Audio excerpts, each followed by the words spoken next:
Dr. Nix'thara recalibrated her optical membranes as she surveyed the amphitheater-style lecture hall at the Galactic Medical Academy. Her appendages quivered with barely suppressed anticipation. Today was destined to be exceptional.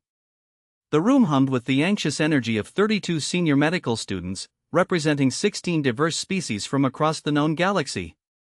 "Settle down, class," she intoned, her vocal sacs vibrating at the standard instructional frequency. The rustling of limbs and appendages gradually diminished. "Today signifies a momentous occasion in your medical training. We will be observing our inaugural human patient." A wave of gasps and clicks reverberated through the chamber. Young Zartix, a promising arthropodon scholar, raised 3 of his sensory appendages. "Instructor, I believe humans were categorized as Death World species. Surely, it poses an undue hazard?" "Your concern is acknowledged," Dr. Nix'thara interjected, her integument shifting through reassuring hues of aquamarine. "However, this is precisely why today's observation is so pivotal. Humans are indeed classified as Level 12 Death World inhabitants, however, they have proven to be among the most medically intriguing species we have encountered." She gestured with her primary appendage, activating the holo display. "Their medical technologies may appear rudimentary by our standards, but their physiological resilience is unparalleled. Today's patient observation will challenge every preconceived notion you possess regarding survivable trauma." Myroleth, a luminescent phosphoranes, questioned, "Professor, my investigations suggest that humans routinely endure injuries that would prove fatal to 89.7% of known sentient species. How is such a thing even conceivable?" Dr. Nix'thara's skin shimmered with scholarly fervor. "An astute question. This is precisely why the Galactic Medical Council has finally sanctioned human patient observation programs. Their regenerative abilities defy our current medical paradigms. For instance, did you know that humans can survive the loss of up to 40% of their blood volume, or that their skeletal structure can self-repair following multiple fractures?" The class erupted in incredulous chirps and whistles. Dr. Nix'thara allowed the uproar to subside before continuing. "I comprehend your skepticism. I experienced similar sentiments when I initially commenced studying human physiology. However, today you will witness something extraordinary." She activated another holo display, depicting the basic layout of the observation chamber. "We will be monitoring the treatment of a human who has sustained what they categorize as moderate trauma. Please note that what humans deem moderate would be classified as catastrophic or unsurvivable for the majority of species." The students began examining their medical scanners and data tablets. Dr. Nix'thara noticed young Zartix's appendages were still twitching nervously. "Remember your emergency protocols, but endeavor to remain composed. The human patient has been fully briefed on xenomedical observation procedures. They are quite accustomed to causing inadvertent distress to non-Death World species." She paused, her skin shifting to a more somber shade of violet. "One final caveat: humans often employ something they term humor during stressful medical situations. Do not be alarmed if the patient appears to treat their injuries with inappropriate levity. This is apparently normal behavior for their species." The classroom's primary portal dilated open, and a junior medical technician rushed in. "Professor, the human patient has arrived at the facility." Dr. Nix'thara's skin shifted with professional satisfaction. "Excellent. Class, gather your equipment and proceed to Observation Theater 7. Remember your training, remain behind the safety barriers, and please endeavor not to faint.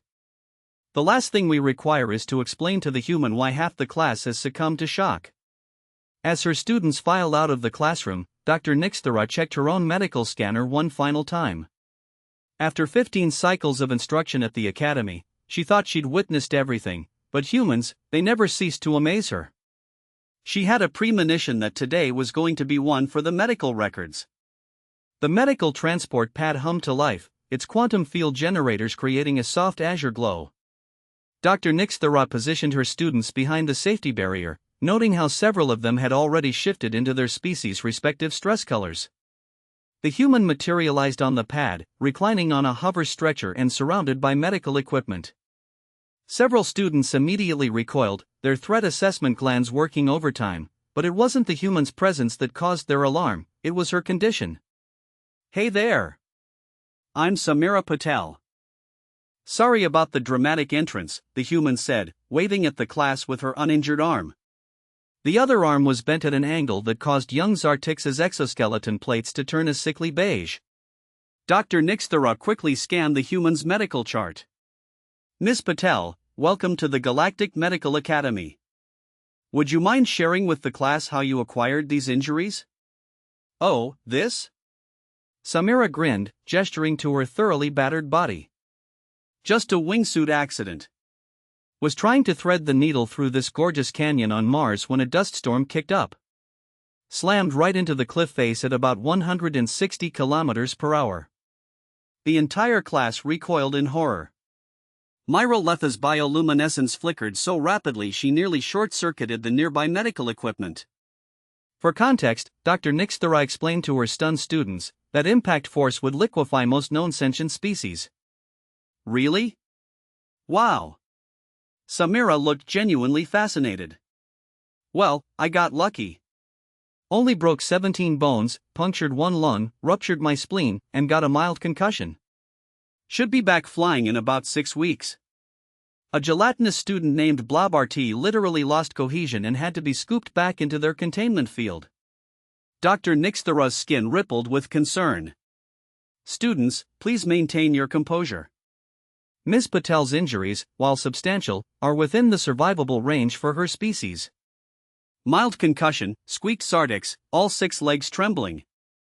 "The impact readings show your brain hit your skull with enough force to, yeah, but my helmet took most of it," Samira interrupted cheerfully. "The doctor already patched up the major stuff. Just need some bone knitting and tissue regeneration now. Hey, is anyone going to take notes on this? It might be on your final exam." The students scrambled for their data tablets, though several seemed to be having trouble holding their appendages steady enough to write. "Miss Patel," Dr. Nix'thara said, her skin shifting to a professional shade of teal, "would you mind describing your immediate physical response to the impact?" "Sure. First, there was this awesome crunch sound, like when you step on a bag of chips. Then everything went kind of quiet, which was weird because I was totally screaming. The emergency beacon activated automatically, thank goodness. Oh, and I remember thinking, wow, that's a lot of blood, before I passed out. Woke up in the trauma center about an hour later feeling super hungry." The class stared in horrified fascination. One student raised a trembling appendage. You were conscious after the impact?" "Oh yeah, for a good few minutes," Samira nodded. "Adrenaline's wild like that. Speaking of which, any chance I could get a snack? Healing makes me hungry, and hospital food is hospital food across the galaxy, am I right?" Dr. Nix'thara quickly dimmed the lights as several students showed signs of imminent consciousness failure. "Perhaps we should proceed with examining your current condition, Ms. Patel. Class, please activate your medical scanners. Pay particular attention to the accelerated osteoblast activity. This is unique to human healing processes." "Cool. Mind if I watch too?" "I never get to see my own bones knit together," Samira said, trying to sit up despite her numerous fractures. "The doctors on Mars just kept sedating me because apparently I was being too enthusiastic about my injuries." "Can you believe that?" This time, 3 students actually did faint. Dr. Nix'thara made a note to requisition more smelling salts from the medical supply office. She had a feeling they were going to need them. "Observe, class," she said, her voice steady despite her own amazement, "how the human maintains full cognitive function and social interaction despite injuries that our medical texts classified as invariably fatal until first contact. This is why human medical data has revolutionized our understanding of trauma care." Samira beamed at the conscious remainder of the class. "Hey, once I'm healed up, would any of you guys like to try wingsuit flying? I'm certified to teach." The resulting wave of fear pheromones set off every emergency alarm in the medical wing. Dr. Marcus Jang swept into the observation theater like a whirlwind in a white coat, his tablet displaying Samira's vital signs in a holographic array. The remaining conscious students watched in fascination as he approached the hover stretcher, somehow managing to both check the readings and wave hello to everyone simultaneously. Good morning, everyone. I see we've already had some fainting incidents. Don't worry, totally normal first reaction to human patients, he announced cheerfully. I did the same thing during my first xenobiology rotation when I saw how arthropodons molt, no offense, Zartix. Zartix clicked his mandibles nervously. None taken, doctor. Dr. Nix'thara's skin shifted to a welcoming purple. Class, Dr. Zhang is one of the few human physicians certified in xenobiology. He will be demonstrating standard human medical procedures today. Let's start with something fun, Dr. Zhang said, pulling out what looked to the aliens like a primitive metal rod. This is what we call a setting pin. We use it to, Samira, are you trying to take selfies with your broken arm? The angle makes my compound fracture look super cool. Samira protested, holding her phone awkwardly. My followers love this stuff. The conscious portion of the class watched in horror as Dr. Zhang casually grasped Samira's visibly broken arm. Now watch closely. Human bones have this amazing ability to track 2 more students hit the floor. Dr. Nix'thara quickly activated their personal force fields to cushion their fall. Sorry about that, Dr. Zhang called out while continuing to work. Should have warned you about the sound human bones make. Quite a noise when we put them back in place. Speaking of which, crack. There's the other one. Thanks, Doc. Hey, did anyone record that? The sound was perfect, Samira said, wiggling her fingers experimentally. Myroletha's bioluminescence had dimmed to barely a flicker. But the pain receptors. How is she still conscious? Oh, we gave her some mild painkillers, Dr. Zhang explained, now efficiently inserting setting pins along the break lines, about the equivalent of what you take for a headache. A headache, the entire class chorused in disbelief. Sure. Humans have this neat thing called endorphins, Samira added helpfully. Plus, pain is mostly just signals from your nerve endings telling you something's wrong. Once you know what's wrong, you can kind of ignore it. Dr. Nix'thara noticed Blob RT was starting to lose cohesion again. Perhaps we should move on to the tissue regeneration process? Good idea, Dr. Zhang agreed, pulling out another device that looked suspiciously primitive to the alien students. This is a standard tissue knitter. We use localized electromagnetic fields to accelerate the natural healing process. Watch the muscle fibers reconnect in real time. Zartix raised 3 trembling appendages. The scanner shows the patient's heart rate is normal, even during active tissue reconstruction. Oh yeah, humans are built pretty sturdy, Dr. Zhang nodded, continuing to work. Our bodies are basically constantly replacing cells anyway, this just speeds it up a bit. Samira, stop poking the healing tissue. But it tingles. And look, the bruises are changing colors. Purple to green to yellow. It's like a tiny sunset under my skin. Dr. Nix'thara quickly dimmed the lights again as another student wobbled dangerously. Dr. Zhang, perhaps you could explain the recovery timeline? Right. So, with the enhanced healing protocols, Samira's bones should be stable in about 2 weeks, full recovery in 6 to 8 weeks depending on how well she follows the doctor's orders. He gave Samira a pointed look. I promise to wait at least 7 weeks before jumping out of anything higher than 1,000 meters, Samira said solemnly, crossing her heart with her newly realigned arm.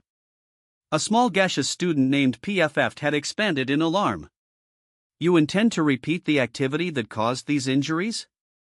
Well, not exactly the same way, Samira explained.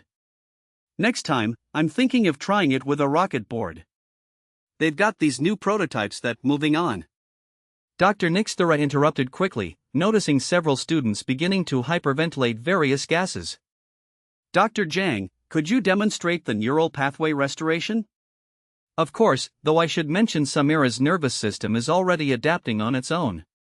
Humans have remarkable neuroplasticity. Watch this. He pressed a small device against Samira's temple. Ooh, tingly. Samira giggled. It's like when your foot falls asleep, but in my brain. Is that supposed to happen? Myroleth asked faintly. The tingling, totally normal.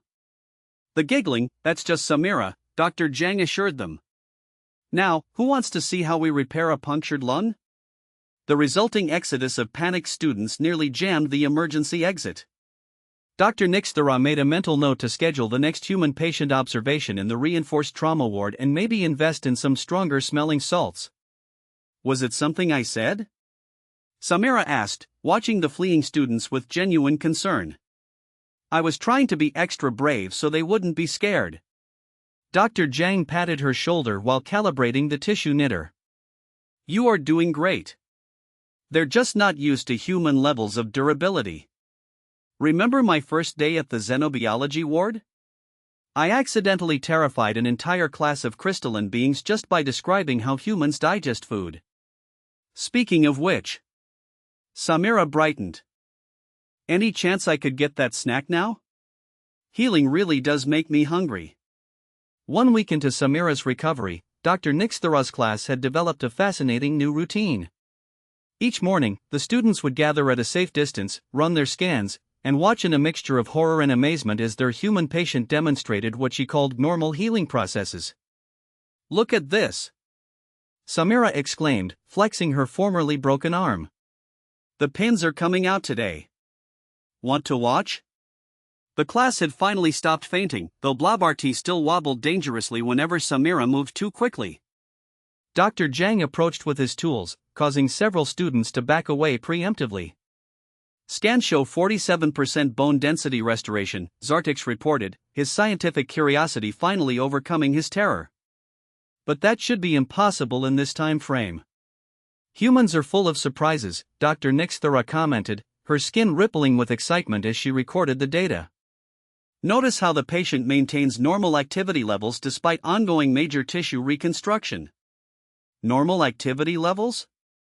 Myroleth flickered uncertainly. Professor, she was doing one-armed push-ups this morning. Well, yes, Samira shrugged. Got to keep the other arm strong while this one heals. Plus, I was bored. Did you know your recreation room doesn't have any rock climbing walls? Dr. Zhang began removing the setting pins, causing several students to emit distress pheromones. Samira, we talked about this. No climbing until week 4. But the scanner shows the bone is practically healed. Practically healed is not the same as fully healed, he reminded her, then turned to the class. This is actually a common issue with human patients. Their pain tolerance and healing speed often leads to, let's call it, overconfidence. Dr. Nix'thara's tentacles waved with interest.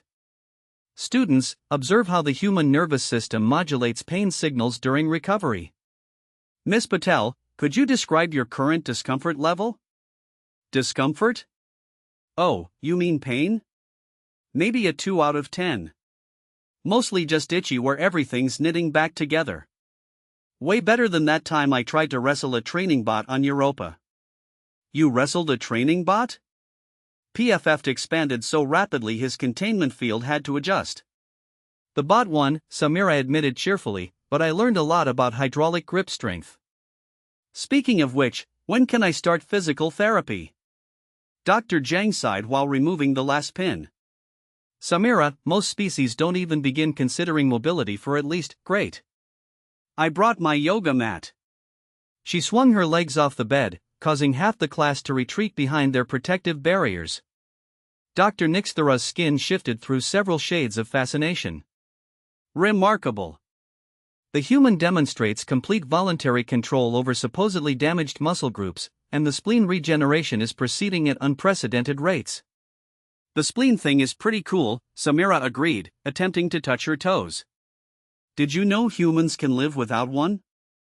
We've got all kinds of backup systems, like how we can function with just one lung or one kidney or, please stop listing removable organs, Dr. Zhang interrupted, noticing Blabarty starting to lose shape again.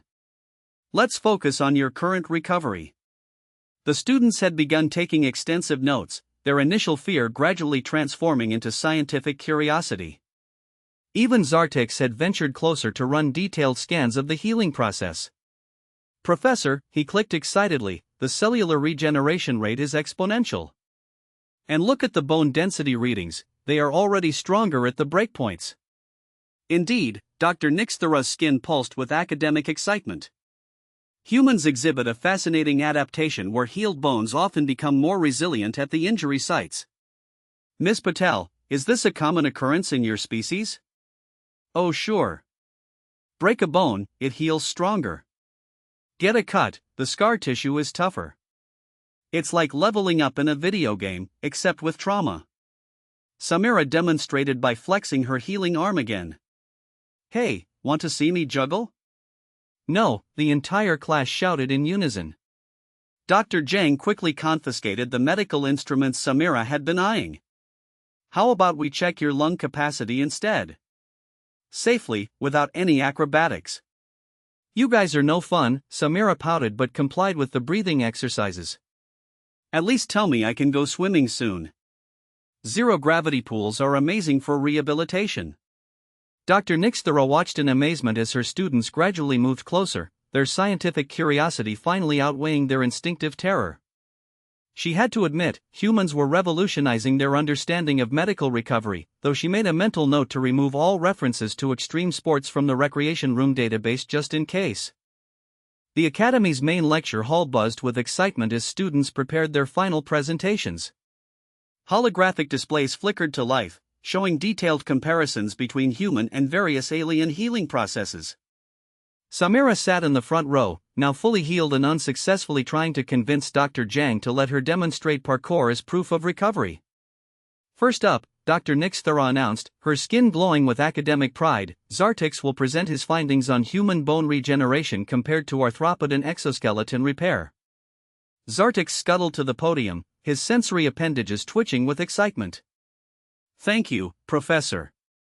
My research, titled Why Humans Should Not Be Alive, A Medical Paradox, has revealed fascinating contradictions. Love the title. Samira called out, giving him a thumbs up. The average arthropodon requires 47 cycles for basic exoskeleton repair, Zartix continued, bringing up comparative scans. Meanwhile, Subject Patel, please call me Samira, Samira managed to achieve complete bone reconstruction in just 21 Earth days. Furthermore, she insisted on using the limb throughout the healing process, which, by all known medical principles, should have been catastrophic. The audience chittered in agreement. Dr. Nix'thara nodded encouragingly. And your conclusions? Humans appear to have evolved a healing system that actually benefits from controlled stress during recovery. It defies everything we know about trauma care.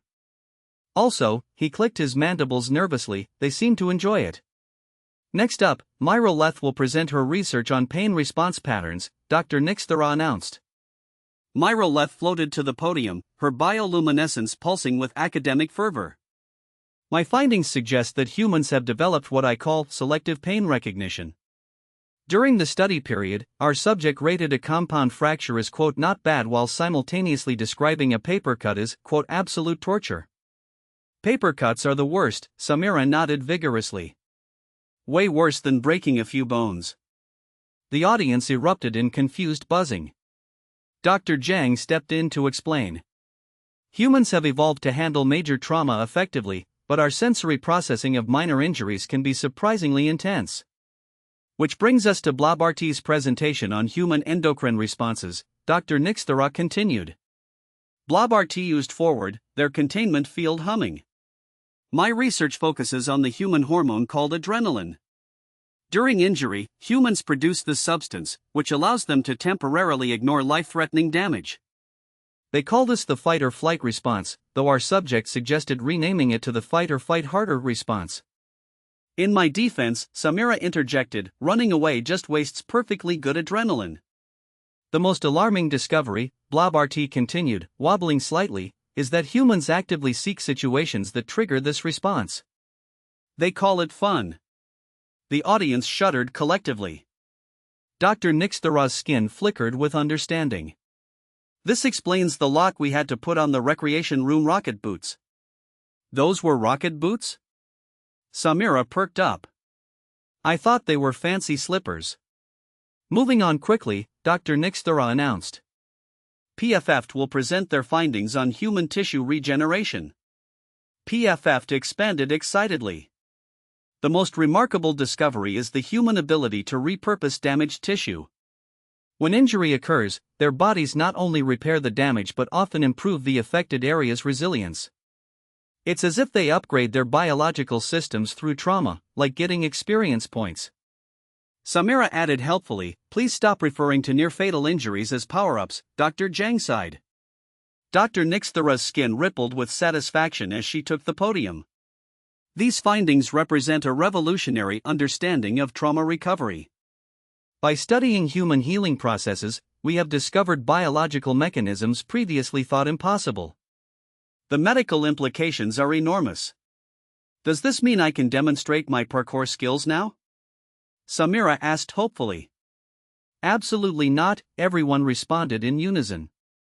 The Galactic Medical Council has already approved new treatment protocols based on our research, Dr. Nix'thara continued, though perhaps we should omit the part about humans considering multiple fractures a mild inconvenience and their tendency to name their injuries. Dr. Zhang added, "Samira, you really need to stop calling your healed bone the superarm." But it is super now. The scans prove it. Stronger than before. Hey, anyone want to arm wrestle? The resulting panic nearly crashed the lecture hall's atmospheric regulation system. Dr. Nix'thara stood in her office, tentacles carefully arranging the framed medical certification from the Galactic Council.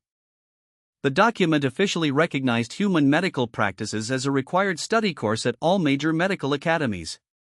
Her skin shifted through proud shades of blue as she remembered how far they had come. "Professor, you have to see this." Zardix burst through the door, all 6 legs scrambling for balance. "The new protocols, they work. We just used the human rapid healing technique on a gelatinous patient successfully." Her skin rippled with excitement. The patient recovered in half the normal time, though they did start making what humans call jokes during the procedure. Should we list that as a side effect? Before she could answer, her calm screen lit up with Dr. Zhang's face.